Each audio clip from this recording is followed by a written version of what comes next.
Hello, today's review is going to be a little different because we're going to be checking out a game on the PlayStation 4. The game of choice is called Crypt or the Serpent King. More like Serpent of shit. I've heard nothing but terrible things about this game, so I just have to take a look at it. Like, how can a game on the PS4 be that bad? So I ended up buying the game off the PSN marketplace, and guess how much it cost me? About £2. And for a game at that price, you kind of already know it's going to suck. So, let's step on the bus, because we're heading for Shit Creek. And it's going to be a bumpy ride. Okay, let's get straight to the point. The game is a first-person hack and slash dungeon crawler. The main goal in each dungeon is to search for keys while combating underworld creatures. And this is level 1. As expected, this is bad. This is a game from 2016. Some games on the first PlayStation 1 look better than this. Literally everything I see is incredibly uninspiring. Also, I thought this game was a dungeon crawler, not a basement crawler. Anyway, here's the first key. Oh, piss off. That jump was flat out deceiving. As if I only survived 32 seconds, I think gravity just gave me the middle finger. Well, let's try again. I'll tell you now, you better pick up every key you find, because if you don't, you're fucked. Good luck trying to find it again. The keys are never marked on the minimap. It's a load of shit. While exploring the dungeon, you'll discover a few chests. There's 3 different types. One chest gives you gold that can be used to buy weapons in between stages. The second gives you food that will replenish your health. And the other one will give you arrows if you have a bow. It's old school mechanics and it works well. But why do the chests literally take half a century to open? There's like a huge delay. Come on, how long does it take to lift up a lid? Are we playing Dark Souls? You might as well be, as searching for the keys in this dark gloomy basement, you'll be soon confronting your first underworld creature. An ugly rat man. And what is this nonsense? Some hit sound effects are missing. I'm not lying. Listen.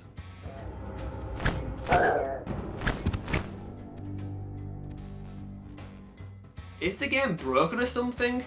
If not, then how did they forget to include something basic as impact sound effects? They didn't even try! Literally! Shit, this hatch is useless. It does next to no damage. A toilet brush can do more damage than this. You just stand there and mash the attack button. That's literally all you can do because somebody forgot to include a block mechanic. I'm not joking, it's that bad. The combat in this game is appealing as a rotten ass crack, and that's a fact. And facts don't care about your feelings, which, in fact, is just another fact. One more fact I may add though, is that I need to find some food to replenish my health. Now that's stingy. The food only gives you 7 HP. It makes no sense.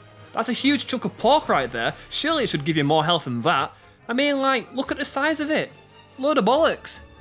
Another thing I dislike about the game is that every room and hallway looks the goddamn same. Sure, it's randomly generated, so each playthrough will be different, but it's like trying to navigate through a maze, and I know what that feels like.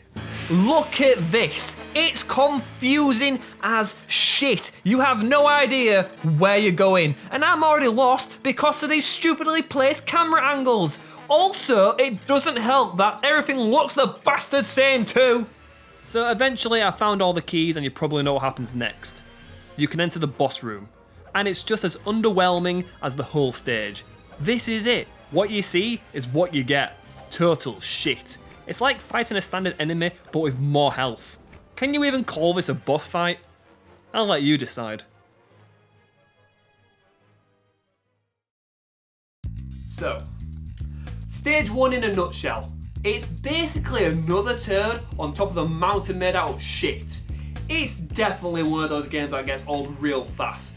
But for a game as cheap as it is, that's just what you'd expect.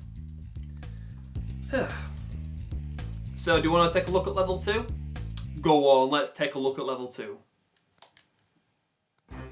Oh, it looks even worse. How did they manage that? How is there less environmental detail in stage 2 than there is in stage 1? At least it's an actual dungeon this time, but it looks lifeless. There's nothing here. The only major difference I can see is that the crates and barrels are now replaced with these pipes, and they're pumping more shit into this game. And look what the fog has done to the enemy, who is now backing him into a wall. Come on, hit the bastard! Fuck you, you goblin piece of shit. Wait, 20 HP? Is this a sick joke? Come on, give me a break here. Now come to think of it, looking down at the poor green bastard, I can say the only good thing about this game is the character models. They look great, but that's the only enemy you face in stage 2. It baffles me. Why didn't the developers add more than one type per dungeon? It would have improved the gameplay, and if they had different attack animations, that would somewhat make the button mashing fights less repetitive. But they didn't do that, so I'm sat here bored, senseless, staring at the TV until the water in my eyes dry up. Yeah, very exhilarating, I know. So, just like in stage 1 you collect keys, but guess what? As you progress through each stage, the dungeons get bigger and there's more keys to collect. It's just tedious as it takes longer to reach the end of the dungeon, and if you die, you lose all the experience and gold earned. And of course, you restart from the beginning of the stage. Thankfully, not from stage 1. At least they got that right. That would be a pain in the ass. I would rather bash my head in with a frying pan than start from the very beginning again.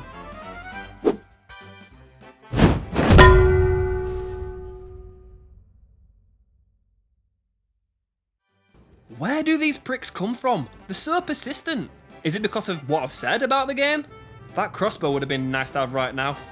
Now I've got to do it all again. It's so annoying that they don't stop chasing you. You need to try and kill every enemy in the dungeon to earn maximum experience points. Oh yeah, I should have mentioned that earlier, but basically experience points are used to level up your character, so you can deal more damage, run faster and take more hits. But how can you kill the goblins when they all gang up on you? There's no such thing as crowd control in this game. Stupid goblins. You know what's worse than goblins? Fucking spiders.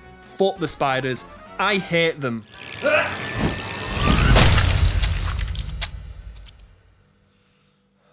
Stay away from anything with 8 legs. Fuck me. Eventually I found enough gold to buy the crossbow, and it's a 3-hit kill weapon. You can kill the spiders before they even have a chance to attack you. Now from here on, things are going to be easy. Maybe a bit too easy, because within no time, I've made it to the end of the game. Yeah, it's a very short one. There's only 7 stages. I managed to clear out each dungeon, collect every key, and kill all the serpents. And whatever the fuck this thing is. It's like a head with crab legs or something like that. Who knows? And here we are. We're coming up to the lonely chamber of the Serpent King.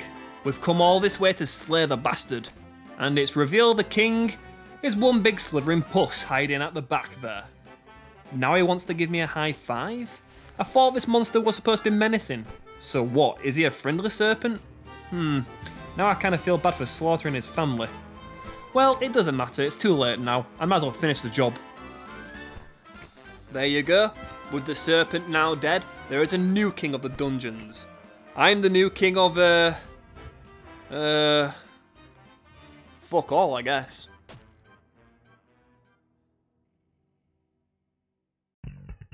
That's it, I've completed the game. And I agree with the majority of people that claim that Crypt of the Serpent King is a bad game. They definitely could have done a lot more to enhance the overall experience. Hint hint, impact sound effects. But if you don't agree with me, then hey, go play it for yourself. Nothing's stopping you, right? For £2, you might get a quick fix for your dungeon crawler needs. But to me, the game ain't worth shit. You could buy a sandwich for that price and be a lot more happier. Yeah, maybe I should have done that. So, yeah, I'd like a refund. Speaking of which, how on earth do I do that? Because the game's installed on the console's hard drive. So that means... oh, bollocks. It's non-refundable! No!